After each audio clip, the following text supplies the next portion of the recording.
Assalamualaikum warahmatullahi wabarakatuh. Jumpa lagi bersama saya Nasri di channel Hainas.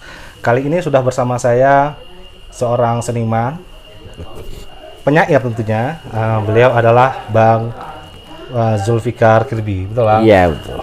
Ya, hari ini saya coba bincang-bincang dengan Bang Zulfikar Kirbi tentang bagaimana beliau akhirnya terjun ke dunia seni, khususnya dunia teatrikal, teater dan lebih ke sastra lah. Lebih ke sastra. Puisi. Oke, puisi. Dan kebetulan, bukan kebetulan ya, kadarullah, kemarin tembus dikurasi oleh Cisadon dalam rangka menerbitkan sebuah karya kumpulan puisi gitu Pak? Ya, kumpulan puisi bersama. Kumpulan puisi bersama. Oke.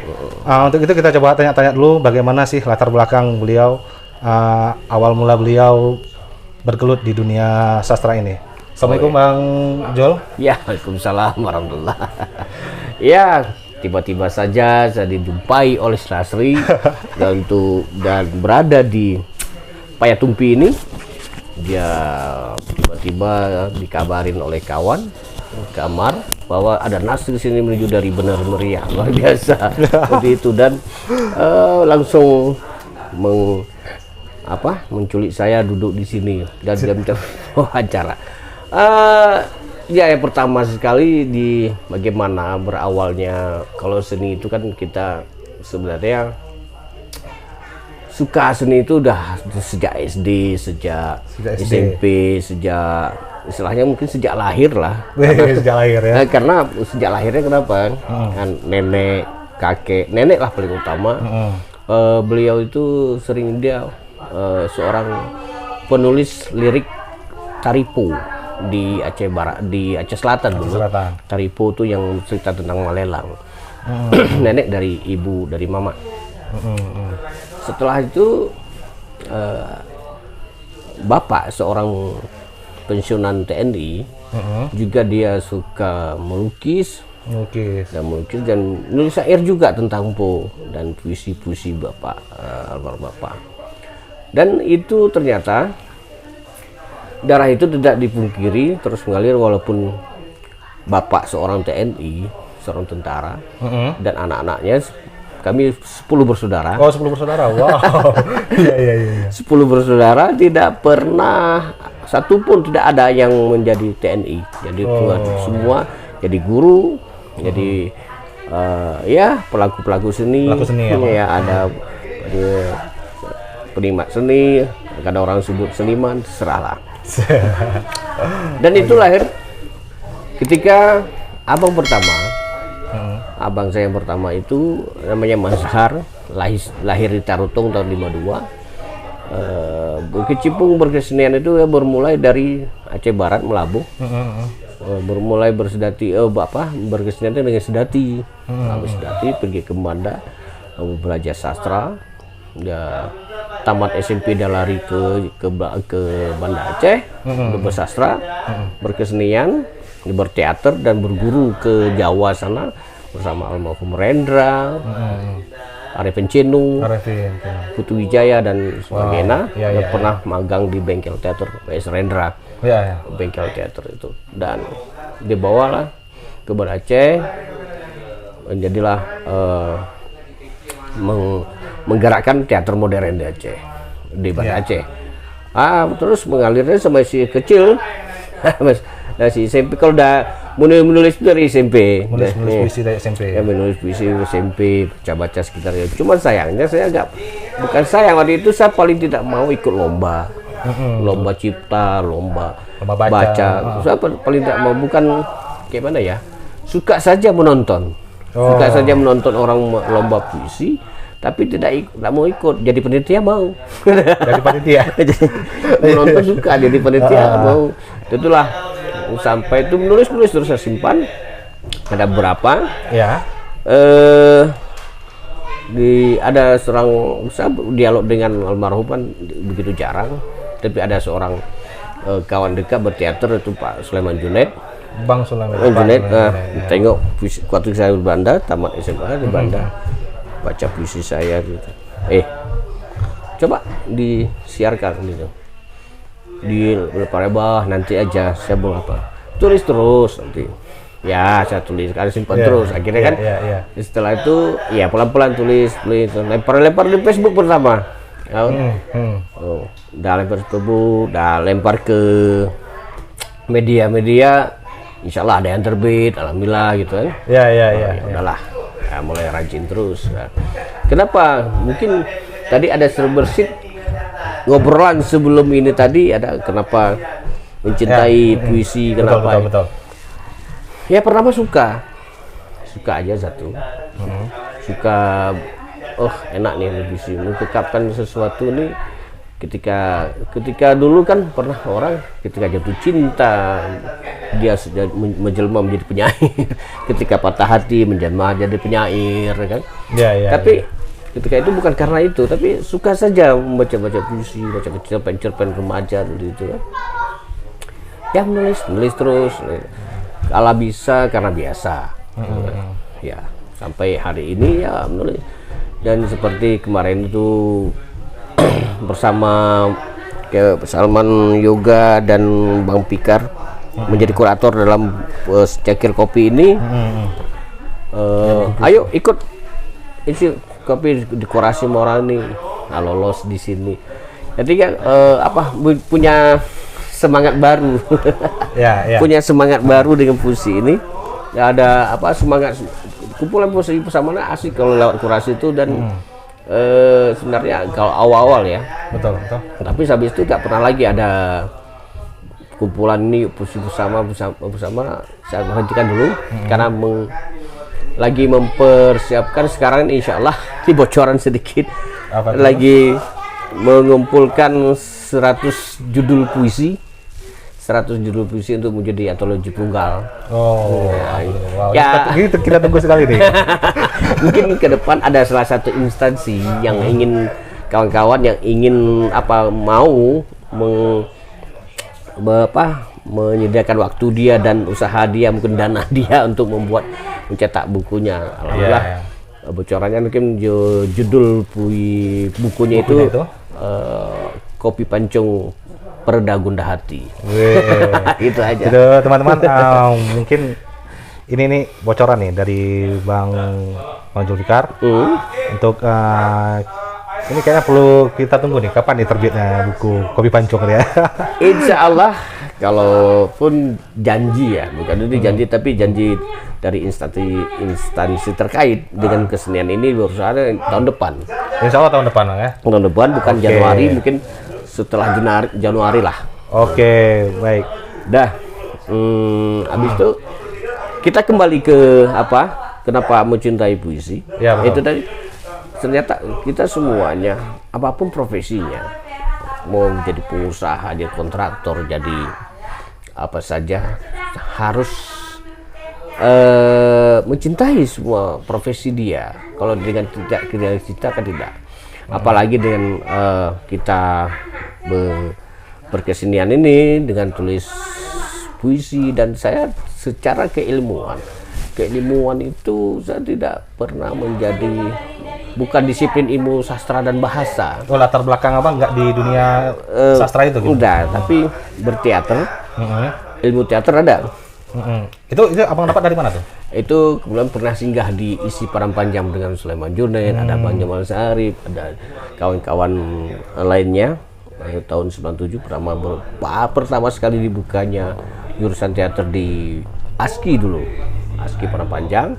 Ya, berubah menjadi STSI, jadi berubah lagi, naiknya menjadi ISI, Institut Seni Indonesia Parampanjang. Ya. Dan ilmunya dapat di situ, lalu lebih banyak lagi empirisnya berteater itu ya bersama Teater Mata Banda Aceh ya. Teater Mata Aceh, pimpinan Mas Kirby. Iya. Pimpinan Mas Kirby. Disitulah di teater itu ternyata betul kata W.S. Rendra, di teater itu adalah tempat belajar hidup. Semuanya kita belajar di situ tentang segala karakter manusia, tentang bagaimana menghadapi kehidupannya. Dan kita belajar di situ dan menyukai itu dan mencintai itu jadinya di sana, dengan seleksi masuk Bang Iwan, anggota Teater Mata. Ada beberapa orang di sini, Dan sekarang hari ini kita teater mulai bergerak lagi. Ada Supran, ponaan telepon di mana paman, di kantornya masih di Taman Budaya di kantor Taman Budaya. Mau ngobrol yuk, Upan mau sutradara, pingin sutradara, boleh. Yuk, naskah apa yang kita angkat? Tulislah. Ya. Tulis ya tentang apa ya, tentang hari ini. Ya. Tentang pandemi ini. Oh yuk kita tulis panjang-panjang. Udah berubah lagi, diolah-olah lagi sama sutradara dan pemainnya salah satunya lah Bang Jamal. Ya. Jadi Menunggu Pagi. Nah, judulnya kan belum nonton di YouTube. Ya, saya belum nonton di Dispora. nanti saya tonton tuh Bang Jamal. Ya itu itulah kenapa kita segala sesuatu profesi ya kita yakin kita tekuni itu harus kita cintai. Itu termasuk kita dalam kesenian ini. Sayangnya walaupun hari ini di Indonesia walaupun apalagi di Aceh ini seniman itu bukan dianggap sebuah profesi, tapi dianggap sebuah hobi. Padahal sebuah profesi. Nah, ini menarik dibahas nih karena kita tahu Taman Budaya pada akhirnya bukan lagi menjadi wadah untuk kita berkarya seni karena dipolitisasi oleh beberapa pihak. Kita bicarakan aja seperti itu mungkin ya. Iya. Bagaimana tanggapan abang sendiri nih sebagai insan seni terhadap wadah-wadah berkarya kita itu dipolitisir gitu? Ya itu yang salah kalau dipolitisir itu sebenarnya. Maunya si pelaku seni atau si pekerja seniman lah, janganlah berusaha menjadi EO. Janganlah menjadi seorang politikus. Maksudnya boleh jangan dipolitisir. Kesenian ini adalah wadah yang sangat ampuh untuk mendakwah, menyiarkan kebaikan, menyebarkan kebaikan, menyampaikan pesan-pesan. Itu wadah. Kalau salah kita sampaikan, ya jadi negatif dia. Ya. Tapi berilah ini. Seperti almarhum Mas Kirby bilang, berkesenian itu adalah ibadah.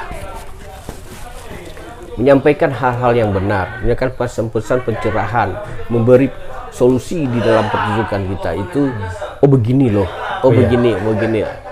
Tersampaikan pesan itu.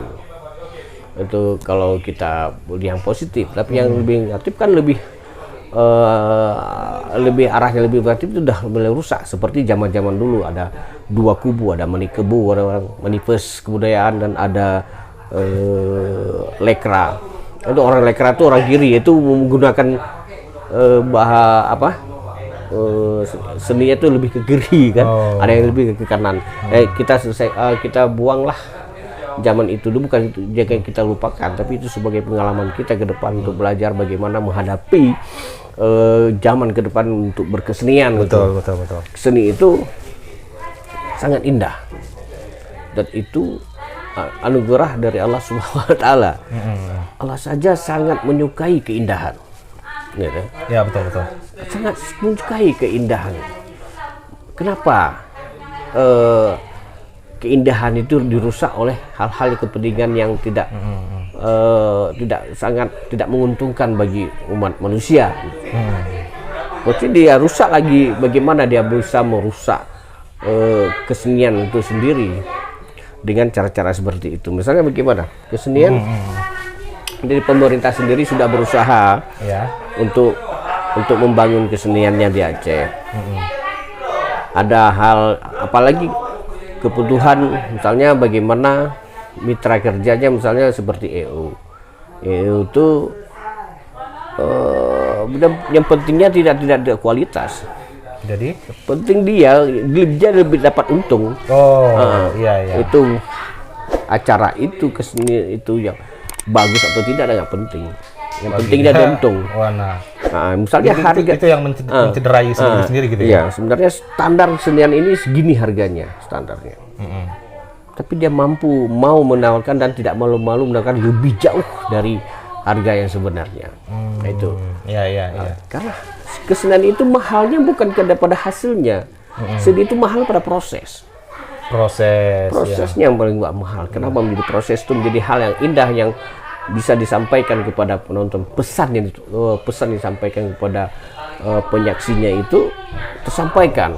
Itu yang mahal. Sudah jadi pertunjukan. Berapa harga 5 menit, 10 menit itu? Betul. Tapi prosesnya berapa bulan itu untuk mendapatkan 10 menit itu? 10 menit itu gitu ya. Di situ yang mahalnya. Berbulan-bulan bahkan bertahun-tahun. Ya, betul. Di situ mahalnya. Di situ mahalnya seni, bukan pada hasilnya ini, bukan pada 5 menitnya ini. Tapi ketika 5 menit berbulan-bulan dan dihasilkan 5 menit di sini atau 10 menit di sini, apa yang disampaikan? Ya, tersampaikan semuanya. Di situ yang mahal. Jadi harusnya nilai seni itu bukan hanya sekedar 5 menit yang dia tampilkan, 10 menit dia pertunjukkan, tetapi prosesnya yang bahkan lama sekali gitu ya, sampai menghabiskan banyak waktu, menghabiskan banyak tenaga, energi untuk menciptakan yang 5 menit itu tadi, Bang ya. Iya. Oke, Bang, Abang kan udah lama nih di dunia pertunjukan atau di dunia seni ini. Enggak lama, masih belajar. Oh, masih belajar. Oke, sejak 90-an lah ya, bisa kita katakan ya. Boleh, 90-an ya, 90-an. Ini kan Abang dari 90-an, sejak saat itu hingga sekarang, ada nggak perubahan paradigma terhadap seni di Aceh ini? Dari generasi ke generasi ini?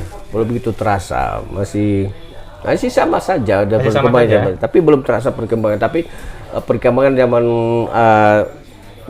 perubahannya itu hanya pada teknologi saja, pada teknologi, pada hasilnya kita dulu memuntaskan teater harus dengan dekorasi yang begini, dekorasi yang itu harus susah payah kita mencari alat-alatnya kan. Nah, sekarang dipermudah dengan teknologi yang sudah ada, itu dari lighting, jadi setting itu sudah lebih mudah didapat itu semua. Dan tapi secara paradigmanya masih sama mungkin belum ada perkembangan, bisa dikatakan gitu, Bang. Perkembangan apa seperti tidak berubah di situ aja. Itu tadi masih belum dianggap itu masih sebagai hobi, belum sebagai profesi gitu. Masih ada mindset seperti itu ya? Iya, mindset seperti itu begitu. Kita terus berjuang untuk itu. Oke, kita kembali ke bahasan puisi tadi, Bang. Baru-baru ini Abang nih lolos kurasi nih. Ya. Buku tentang buku kumpulan puisi Cisadon. Itu pesertanya seluruh Indonesia, Bang ya? Seluruh Indonesia, dan itu menurut kabar. Kabar itu kan pertamanya begini. Gimana? Begini lucu ya. Udah lama tidak ikut ada ikut kumpulan puisi bersama ini kurasi ini dari haba yang lain, tapi hari itu Cisadon Salman Yoga, lihat di IG-nya. Oh gitu tuh. Oh, ada posternya nih. Sayembara gitu. Ada playernya. Playernya. Oh ya, sayembara. Cara mainnya bagaimana? Tentang apa? Oh, tentang kopi. Oh, udahlah. Coba aja. Ya, usah. Ikut aja lah. Udah lama nggak ikut. Udah ikut. Udah kirim melalui secara tidak lagi email, tidak melalui email lagi, melalui yang dibagi masuk di Google, masuk pasang itu semua yang kayak formulir itu ya? Iya, formulir Google Form itu. Udah dengan diksi karyanya, fotonya minta. Udah biarin aja, udah gitu kan nggak tanya-tanya itu. Tapi pas mau teringat Salman lagi acara Desember Kopi ini. Ya. Bagaimana Salman? Itu tuh.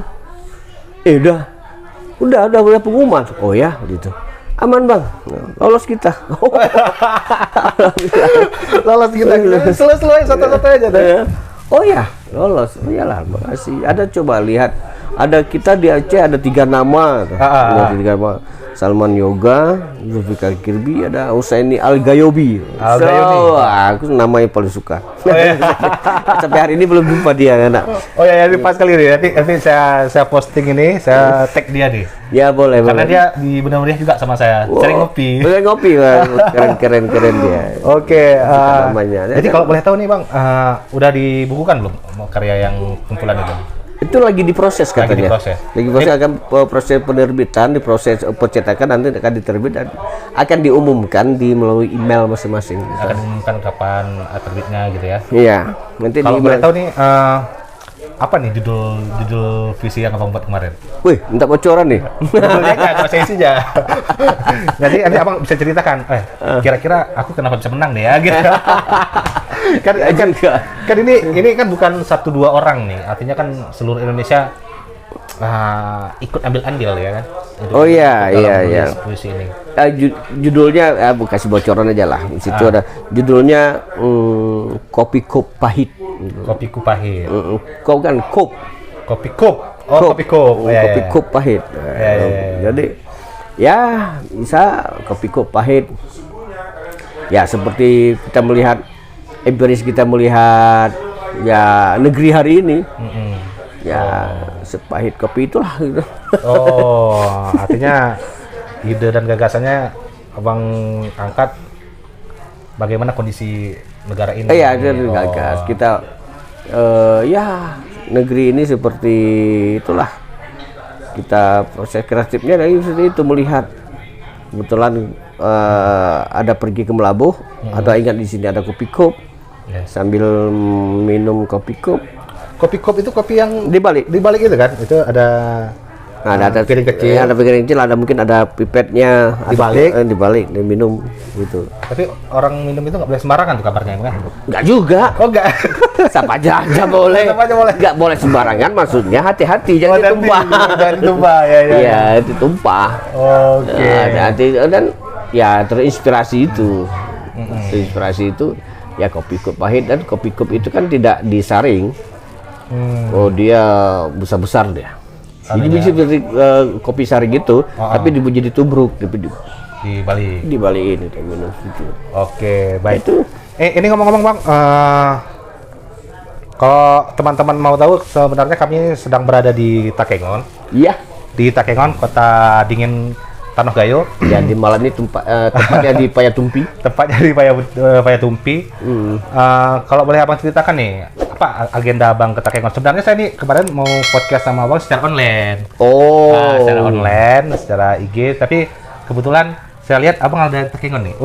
Akhirnya saya datang nih dari Benar Meriah ke sini nih. Kebetulan akhirnya kita jumpa di sini bang. Ya, udah lama kita nggak jumpa bang. Iya. Sejak 2011 bang. Acara apa itu?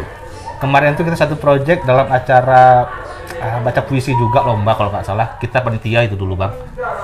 Itu memperingati tribut Mas Kirby kalau nggak salah saya. Ya ingat nggak bang? Lama sekali ya. 2011 atau 2010? In memoriam ya. In memoriam Mas Kirby kalau nggak salah. Nggak salah ya, itulah.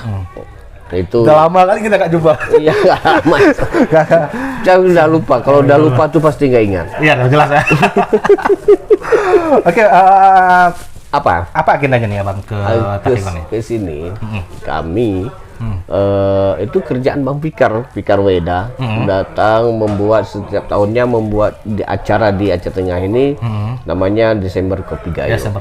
Desember Kopi Gayo dan dia tidak pernah itu swadaya individual dengan masyarakat yang tidak hubungannya dengan pemerintahan. Oh, tidak ada hubungan sama pemerintahan. Tidak ada hubungan pemerintahan, dia membuat sendiri dengan itu, dan itu disetujui oleh Pemkab ini. Disetujui buat aja acara, tapi sejujurnya kita nggak tahu, tapi kita tahu dia usaha sendiri. Betul. Sendiri dengan suaminya, dengan istrinya Devi. Yuk, kebetulan kami kan semasa pandemi di Facebook kan ada gagasan dari Agus Susilo, kawan-kawan dari Medan semuanya, tiba-tiba masuk, ya bang, kirim puisi tentang pandemi bang. Hah? Ya. Siapa ini? Dengan foto, kau Gus, ya bang, yuk kita buat berkarya dari rumah, ya. Tapi di akun masing-masing Facebook. Yuk. Mulai di situ 1-2 hari 3 seminggu itu baru Kak Depi ikut, semua ikut. Dari Aceh sampai ke Papua. Dan akhirnya mereka buat rapat, di briefing, dari Zoom, dari Messenger, waktu itu dari Messenger. Akhirnya yuk kita buat grup aja yuk di Facebook. Oh gitu. Bermudah, tidak berasing apa individu bisa-bisa. Ya udah, yuk grup. Jadi akhirnya mereka Agus, Devi dan sebagainya meditasi coronavirus. Oh, meditasi coronavirus. Dari Aceh sampai Papua menjalin apa? Merawat silaturahmi. Iya. Kontemplasi seni, merawat silaturahmi itu. Oh, oke. Habis itu ya buat agar kita grup kita tampil di Desember Kopi Gayo, ayo apa takut ya, kita yuk ke Takengon, kita parade puisi, kita buat happening art kemarin itu dibuka di situ di lapangan itu kan ada daun-daun itu dibuat sama Bang Rudi Pama yang buat pucuk rubung motifnya dari daun kering atau dari daun kering itu ya, daun pisang kering. Dan itu agendanya gitu, kita bagaimana dalam misi Desember Kopi Gayo ini ada kata Bang Fikar tadi ada 3, pinus, kopi dan apa satu lagi lupa tadi, kopi tembakau bukan ya? Tembakau. Tembakau itu dengan itu include dalam hasil alam Gayo ini. Nah itu dan yang mempromosikan siapa ya, kesenian gitu. Oh gitu. Ya dengan jalur seni ini mungkin lebih mudah untuk mempromosikan hasil alam di sini dan wisata di sini dan kekayaan alam di sini. Dan sampai insya Allah tanggal 18 nanti. Tanggal 18 di Kuyun penutupannya. Penutupan kegiatan acaranya. Kegiatan ya. Ada datang dirjen, ada dirjen juga. Ada dirjen pariwisata dan gubernur, bupati, wakil bupati dan para reja-reja di sini. Semua insya Allah kita tinggal besok penutupannya. Baik Bang, mungkin nasihat atau amanah ya atau harapan Abang nih terhadap seniman-seniman muda yang mungkin mereka agak pesimis nih menjadi seorang seniman, agak pesimis nih menjadi seorang sastrawan, penyair. Kira-kira ada nggak pesan atau harapan Abang kepada generasi muda sekarang? Ya, nanti agak berat juga bilang muda atau tua. Beratnya bukan apa ya. Dalam berkesenian ini memang tidak dipandang usia. Tidak usia. Ketika dia berkarya dan berkesenian, itu yang lebih baik dan dia punya semangat untuk berkarya. Tapi jangan tidak ada kata pesimis. Nampaknya tidak ada kata pesimis pada anak-anak muda sekarang. Mudanya bukan karena kebetulan saya saja yang baru duluan lahir. Mereka terlambat lahir, sebenarnya tidak. Dalam kesenian kita adalah seimbang, agak setara kita dalam berkesenian. Berkarya, ayo kita berkarya terus, hadapi terus apa kita hadapi. Yang penting apapun peristiwa yang ada kita ke depan, yang penting kita berkarya dengan sungguh-sungguh. Dengan sungguh-sungguh pasti dia akan berhasil gitu. Majad dawat jada itu kan, siapa saja yang bersungguh-sungguh dia pasti akan berhasil. Tidak perlu pesimis, hadapi saja dengan tenang, dengan hati yang lapang, dengan kebersahajaan kita gitu, dengan hadapi dengan cinta lah, dengan cinta dan bakar terus semangat itu. Tidak ada kata pesimis, tetap optimis terus, harus bergerak terus ke depan. Walaupun karya kita itu mau diapresiasi, mau tidak diapresiasi, tetap aja lanjutkan berkarya gitu Bang ya. Yang salah ketika tidak berkarya itu salah.